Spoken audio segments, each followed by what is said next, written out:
Hello and welcome back to the Innis Herald Podcast. I'm your host, Catherine Dumé, and today's episode we'll be hearing from two Black Innis students who will be sharing their experience at UofT. With me is Eli Rose, and go ahead. Hello.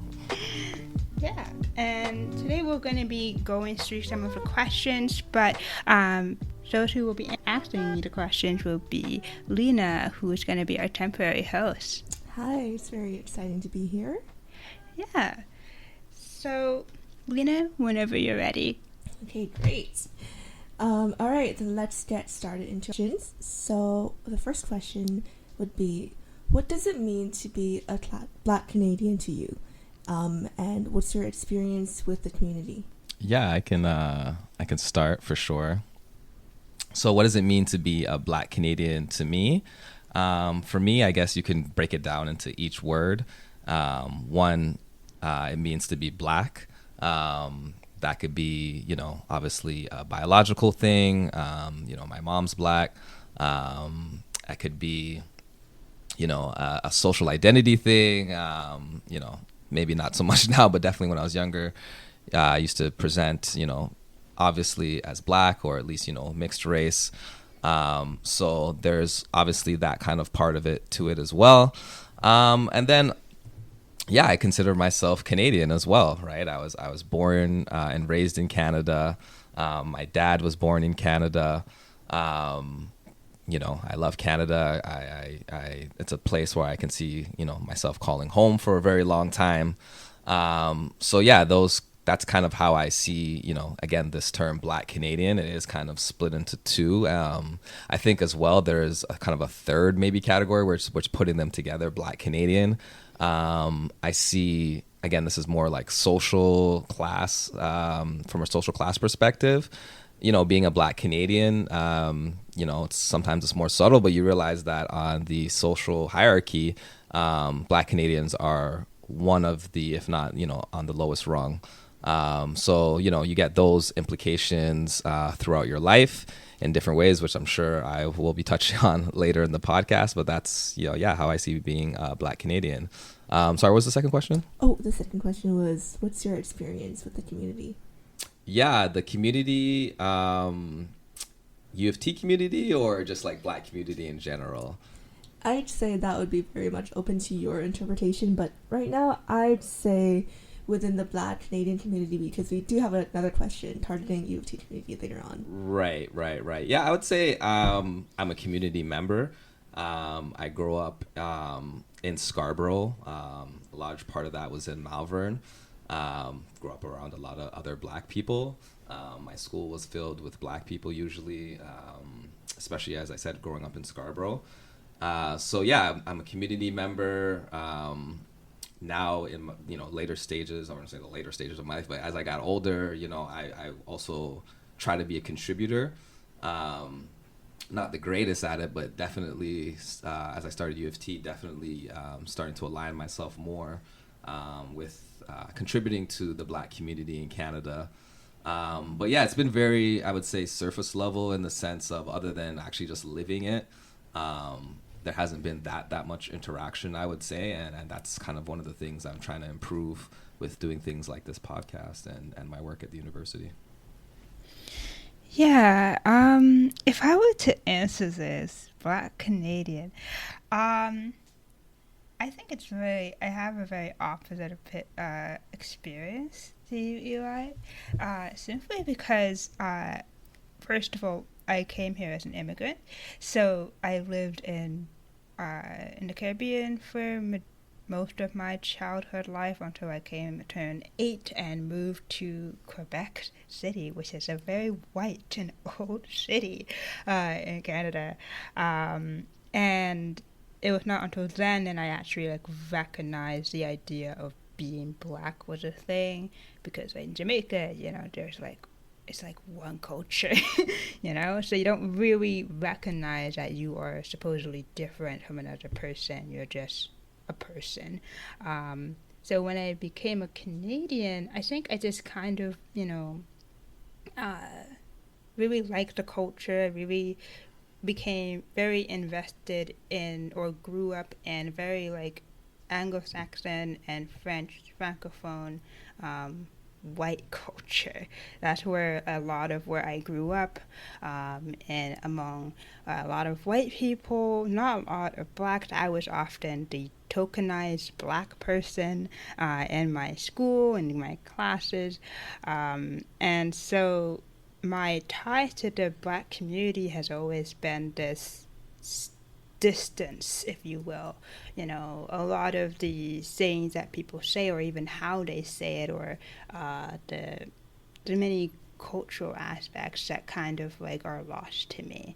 However, like if you were to compare it to like black American sort of culture, I am not used to that. In fact, when I went to like North Carolina, and there was a church that my uncle was in charge of, and we went there.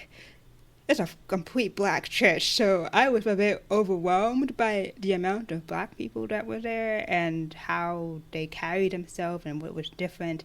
And I just felt like I was a fish out of water, did not belong. So yeah, I feel like for me to be black Canadian are just like two different things, as you said. It's very like I know what it means to be a Canadian. It's just being myself as an immigrant to this country and just being used to that culture. But being black has always been sort of like on the lower end of my identities in terms of all the things I am supposed to be, like a woman or a disabled person.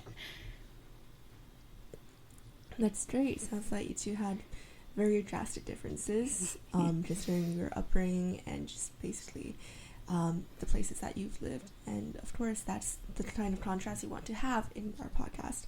All right, so if we're ready, we can move on to the next question. The next question is, what black historical figure or events that you think should be taught more in, let's say, the Canadian context, or even in global black history as well? You want to take that one first? Sure. As a Haitian, my father is Haitian. It's sort of, even though I've never been to the country as in time when I can remember it, actually, my father has done a very good job of giving me a little thing to be patriotic about, especially when it comes to our history that has long been forgotten, which is the fact that we, as Haitians, we were the first country to basically lead a successful slave revolt, revolution, and independence from France or any other European country, and thus became like our own. Okay, I don't want to say republic or monarchy. I can't really it's very complicated. But we became our own country of our own bounds and became the place where a lot of freed slaves would rule the place instead of having to be the servants at the bottom. You know, there are a lot of photos and pictures of like paintings of our leaders, Toussaint Louverture, Henry Christophe, and Pétion, and all of these revolutionaries dressed like Europeans, which is so interesting. And the reason why I mention all of this is simply because it's really a part of black history in a global sense.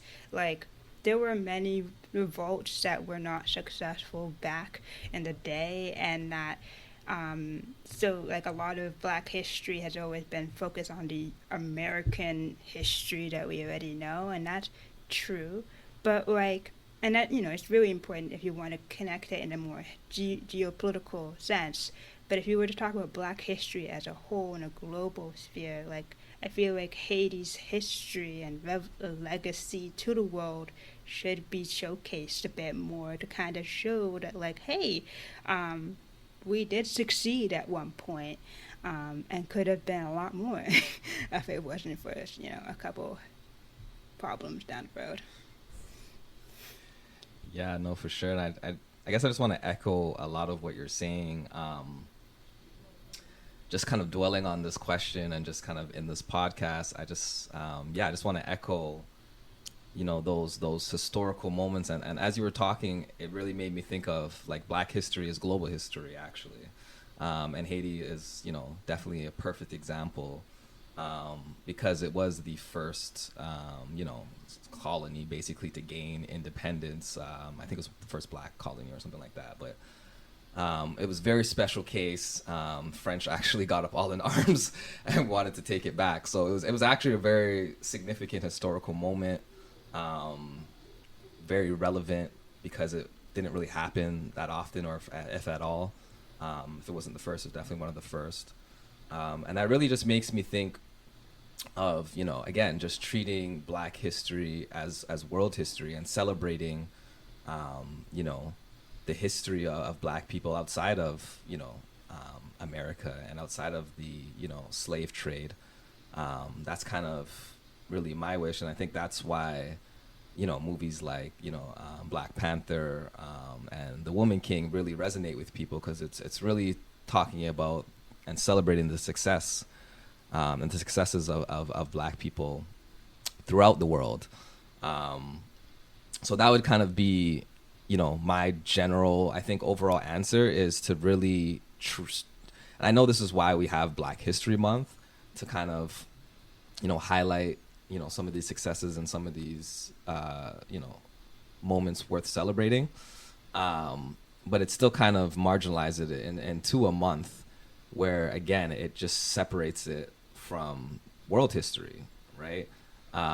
There's and another thing that I think about, for example, is there's a lot of Black history in Egypt, right? But if you ask anyone from Egypt right now, most likely, especially, or anywhere from North America, they won't consider themselves Black. And maybe biologically that's true, but it's just, for me, weird to think of anywhere in Africa not considered Black when for many millennial, it's been dominated by Black people. So I find that very interesting. And again, that goes to my larger overall point about really integrating Black history into world history. And the one thing I want to say, something that I find very interesting, which I think still relates to this topic, is the historical events of the Great Migration. There's this documentary, I believe it's called Eve, or something like that. Maybe it's called The Great Migration, I'm not 100% sure. But they basically show, it's mostly, I would guess, factually true, but basically they narrate a story of how, there was the first group of people in Africa, and then obviously faced with, resource limitations and whatnot, they had to start moving. So they kind of tell the whole story of how first they tried to go south, and then they went east and north and whatever it may be. Eventually, some lighter skinned people end up in Canada. And I'm guessing those are what we now call, the indigenous native people. So really, again, just kind of tying this whole historical narrative and tie it back to Black history, because there is no world history without Black history. And in this documentary, they can carbon date, or they do carbon date, this one woman who's 2 million years old or something like that, and they can basically genetically connect everyone that's living in this world to this one woman. So that kind of makes you think, how and why do we continue to separate Black history when clearly from the beginning it's so integrated? Those are both great answers. I just wanted to have one slight follow-up question, because I found it very interesting that, Catherine, you brought up the Haiti Revolution. I went to high school here in Canada. I was never taught that.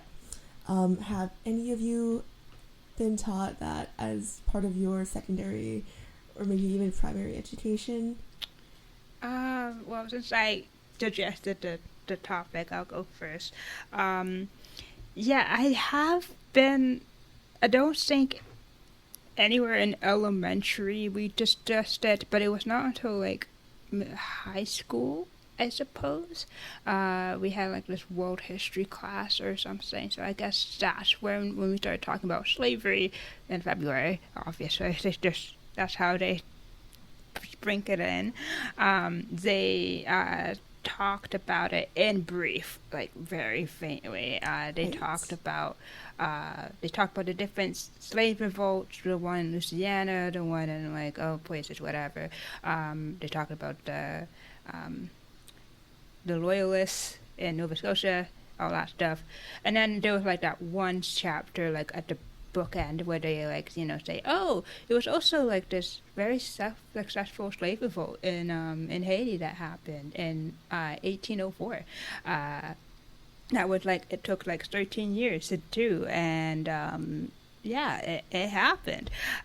We didn't talk about it more than I would have liked, but like it was something. And then other than that, then when I came to UofT in my first year as a history minor, the first thing I did was simply take a bunch of 200 level classes all about the Caribbean history. One that was about ancient indigenous cultures, and that was fun because it was archaeological. Is that how you pronounce it? Yeah, it was a lot of digging, a lot of pottery, a lot of cool stuff. And then the second half of that lecture, because there were two courses. The first one was in the fall, the second was in the winter, and that one was about colonial like revolutions, and that one we definitely talked about Haiti in detail, and that was really refreshing. But other than that, no. Right. I feel like with UofT courses, it's like once you go into higher education, you have to actively choose your course, but prior to that, it might be a little bit less exposed. And what are your thoughts, Eli? Yeah, well, first of all, a quick side note. Two of my favorite first-year classes were with archaeologists, but it was for the ancient Middle Eastern civilizations. But I wish I knew there was a one for the Caribbean, because I probably would have took that instead. But yeah, funny enough, I went to Sir Wilfrid Laurier in Scarborough in this neighborhood called Gilwood, and I think I was part of the third cohort of this, this new class that it was a Black History class, actually, that they started. I don't think they had it anywhere else in other high schools around Scarborough, at least not to my knowledge, but Laurier had one, and I was, I think, part of the third cohort. It was a grade 11 class. Now, I can't remember. We actually watched Roots. That was the one and only time I watched Roots. But I don't remember if we talked about the Haiti Revolution, to be honest. Where I do remember the Haiti Revolution from is actually a political science class.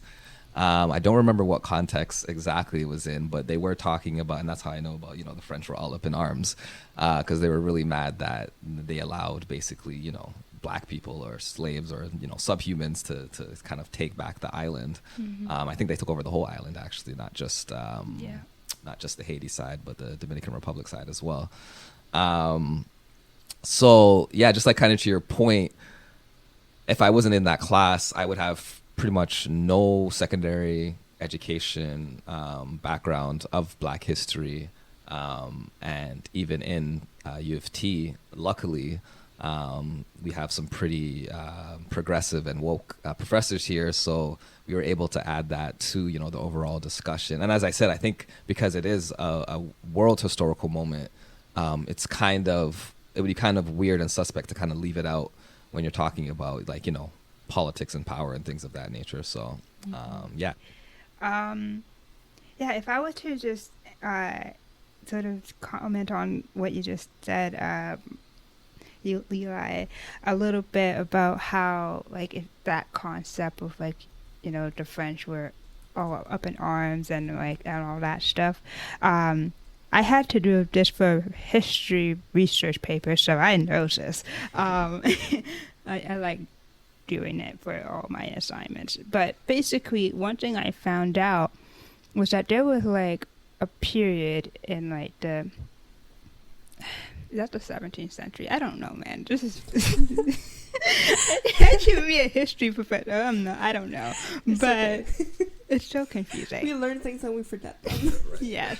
But anyway, during in 1804-ish, around there, there was a bunch of newspapers, like in the French newspapers, that were just like talking about the revolution, but they made it was a huge taboo topic to talk about it. Another thing was that they thought that the revolution was just a simple emotional slave revolt that was just a bunch of emotional people who are just angry and don't have any intellectual thought to carry out a revolution because they were slaves, you know. And then there was another thing I noticed, which was that how in America, they saw what Haiti was doing. They saw the French, and they were like, of course, they were supporting the French at this time, so like they were also not happy. But also the fact that they have a country that basically denounced the whole concept of slavery, which was their huge economic system.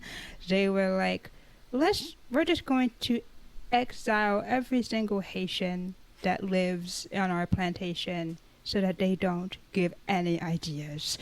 So that was like how they kind of try to suppress the history from making it not a historical event at all, just because they wanted to remain in power. I just wanted to add that, just a little tidbit. Yeah, and that's kind of like the whole power of narrative and you know, stereotypes and portrayals and whatnot. And you can see, especially in the work I do and a lot of EDI work around there, especially anti-Black racism work, you can see a lot of those same, again, stereotypes, portrayals kind of permeating through history. That kind of is kind of the foundation of these structures that we keep talking about, you know, racism structures, discrimination structures. A lot of that comes from just the narrative and the stories that we tell, and specifically for the reason to suppress the power that one may gain from hearing these stories. Yeah, so yeah, I definitely agree. I love that. Yeah, I think for most part of world history for now, it's still like very much Eurocentric, and just I think the fact that they don't talk about the successful revolutions of Black history really like and limits everything on the slave trade. It perpetuates the stereotype, you know, like it limits the potential that the Black community has. And obviously there's just so much more to global history than just, you know, white people. And great. Let's just move on if that's all we have to say on this. Yeah, that's all. All right. So here is our last question. And it has to do with our UofT community. So would you say UofT has a strong Black student community? And if not, how can it or how should it be improved? I think Eli, you can go first. Yeah, I can start with this one. I guess my blatant answer would just be no, it doesn't have a strong community, but that also may be a biased answer. Again, that's just from my perspective. I'm sure if you ask maybe, you know, Etienne, the president of the BSA, he might have a different answer for you.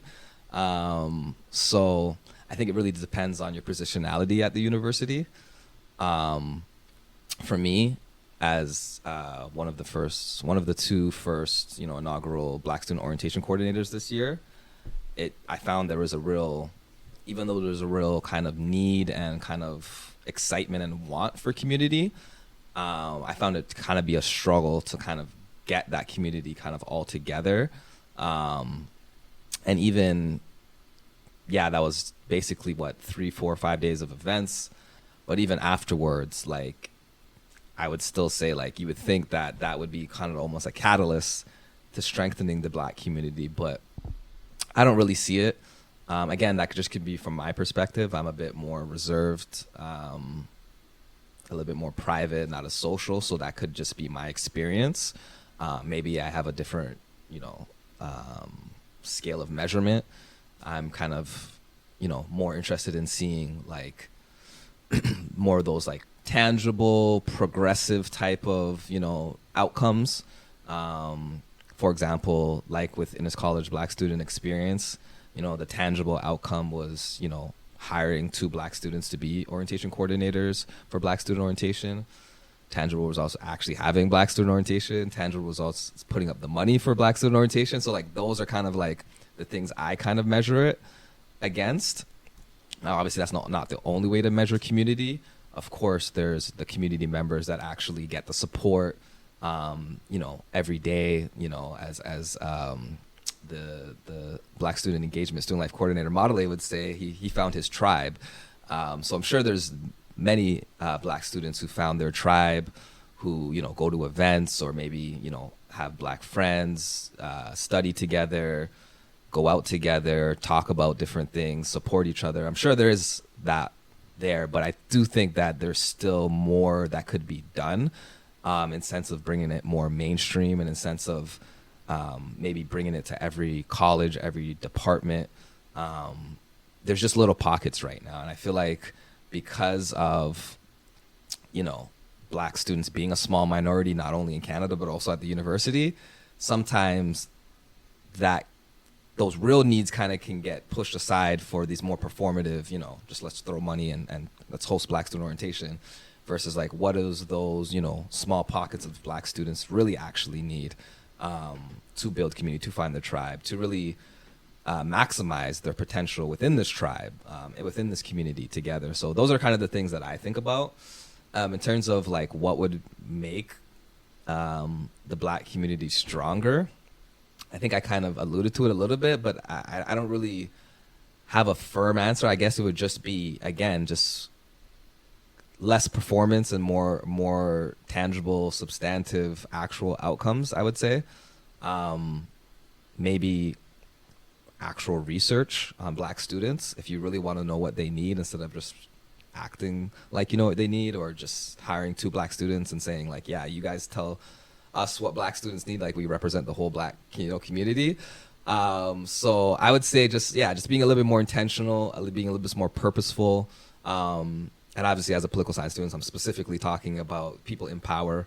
As I said, I think from the student level we have the need and the excitement to take those opportunities, but there's a bit of a social institutional barriers, whatever you may want to call it, where it's really stopping the maximization of this community building within, within and between black community members. Yeah. I will just say, I'm not going to say too much, but other than I've been at UofT for 4 years now, and it is not until this year that I actually sort of intentionally try to participate in a sort of black community space at the BSC, which is the Black Student Experience Work Group at Innis. And that's really just sort of to show that for the entire time at UofT, I didn't really feel like there was a space I could have gone. I didn't even know the BSA even existed. There were like probably a few events that I saw online that were interesting. I heard like there was during like last year there was a event at Hart House hosted by B, which is I'm standing for like brotherhood something, and it was really an interesting thing because it was like a documentary that they were watching about black boys in America, and that was of course made me cry.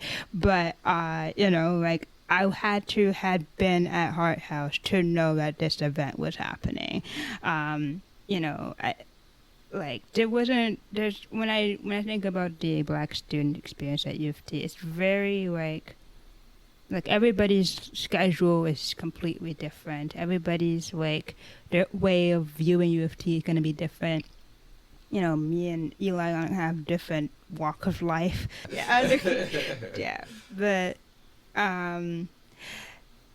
So it's going to be very different from how we like view it. So then it also restricts how you might be able to find your community in that sense.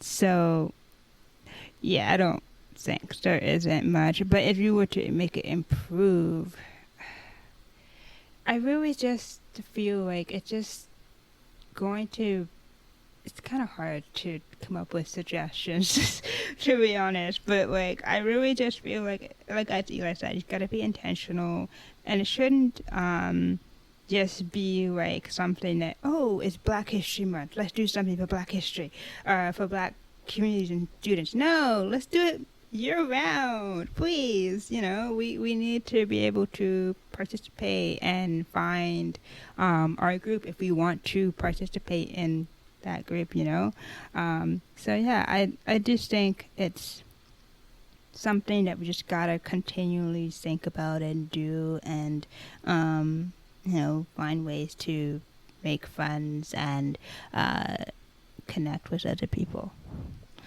Yeah, I just want to add on to that because I just remembered as you were talking, kind of like my own experience. And in like second year, I think it was, I think this was the pandemic year, if I remember, the full pandemic year, if I remember correctly. And I joined this group. Now, the way I joined it actually was very much happenstance.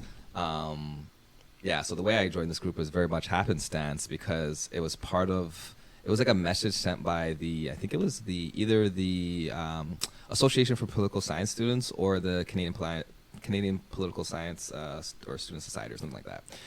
CanPol. It was one of those two groups. They basically sent the email. I think it was APSS. They sent the email just saying that they had a student basically who was looking to start this new group. It was called Black Future Lawyers. Now this was basically the undergraduate group. So basically the undergraduate affiliation for the main one at the law school. So there's Black Future Lawyers, which is basically central, which is at the law school at UofT. And then this student was specifically creating an undergraduate chapter to it as well. And again, it's not like I was out looking for Black groups to join. Again, I didn't know about the BSA at that time. I actually didn't find out about them until I joined that group and we were doing some outreach. So yeah, just to add on to your point, if it wasn't for that, random happenstance, I never would have basically, got that experience to, first of all, build community, but also help other students build community within, the legal undergraduates or, people thinking about taking law, things of that nature. So I found that very interesting. And then, going, again, then my only other real experience was joining the Black Student Experience Working Group, which, again, was an invitation from, Principal Charlie.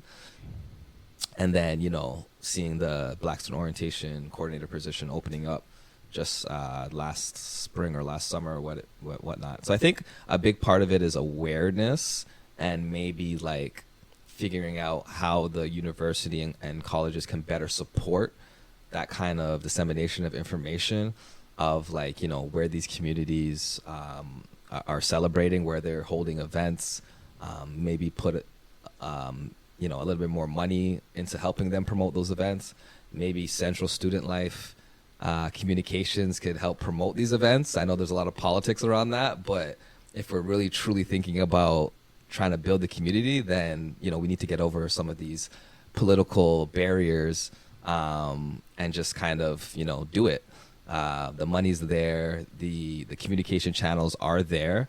It's whether we can get out of our own way, and if this is really about substantive change and not just performance, then I think the answers are pretty obvious. And I do have a few people that I do know in student life, so maybe I'll have a conversation with them about this, because now that I'm thinking about it, this is probably an easy way to use university resources to help Black students build community and not just keep talking about it. Yeah, I think those are very valid, very great suggestions. It sounds like finding community might be the biggest challenge, I guess, for incoming Black students, because a lot of the resources, they're out there, but you just don't know about them. And I think that's, like, I guess a general trend in UofT. It's not just in Innis, but it just things happen and no one knows about them. And yeah, I think that is all for our questions. And before we end it off, I think adding on to what you just said, I do want to emphasize that for a lot of our workshops, because I'm part of a work study, I wanted to do a little plug. We do have those event marketing that you can find on our Innis Life Instagram page. They go out each Monday as part of our stories. So there may be workshops, events, resources, and those would be UofT wide events. So if anyone's interested, you can definitely go check that out. And also BSC, I'm pretty sure they send out newsletters each month. Yeah, it seems like I wasn't consulted about this, but it seems like they're doing some sort of opt-in newsletter, which I found really nice. So yes, and then I'm guessing you'll get certain updates through this newsletter. Mm-hmm. Yeah, I'm actually doing the graphics for. Oh, nice, beautiful. So I do know about the opt-in, but I think a lot of people still don't know about it. So that's why I'm trying to really plug it, since it is opt-in. So you have to reach out and do some research of your own. Which that part I feel like we can still work on, because you can't expect the students to do all the work, right? But now, since we're at the topic, it's out there. If anyone's ever interested, do some research, search for it, and feel free to join in our mailing list. Yeah, I can also plug 2 events I'm personally, I guess 3 maybe. Anti-racism, I think Diversity and Cultural Office. They're having a bunch of events. Heart House has a bunch of events. I think it's called Hip Hop Experience or something like that. There at Heart House is also having a bunch of events. So I just want to plug a few events out there. There's lots kind of happening, lots of ways to kind of build community and find your tribe, or maybe just, learn something new, or just maybe celebrate Blackness. Yeah, and if I would just also plug just 3 things, really. As the podcast producer of the Innis Herald, I just wanted to let you guys know that we are open for podcast submissions. So if you want to be on the podcast as we are right now and just want to share your own works from the past issue, you can do so as well. Speaking of issues, the recent Innis Herald issues are out on all the stands.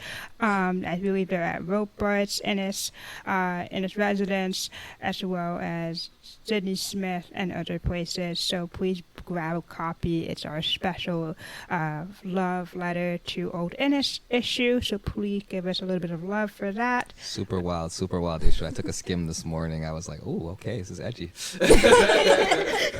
Yeah, we love being edgy. We love showing a bit of the tea and Innis lore. And the cover is very prominent, very out there. You can't miss it. Yes, we still putting out a wanted poster for someone who stole all of our Herald issues from last December. We're still looking for you. You're not off the radar. But yeah, also not so much Innis Herald stuff, but if you are interested in learning about Black issues, wanting to support other Black artists and creators, please also try to take a look out for the Varsity. They're going to be putting out a special Black issue, so don't forget to pick up a copy when it comes out. Okay, great. So I think that's all the time we have for today, and we did not go over time, so yay. And again, I just like to thank the both of you for taking your time to doing this podcast, and it's been a super engaging and educating experience for me, and I'm pretty sure as well as everyone who's listening to the podcast. And again, this has been a very exciting session, and tune in for more information, I guess. And subscribe to the Innis Herald on both Spotify and YouTube. Awesome. Thank you so much for having me. Thank you, Lina. Appreciate it.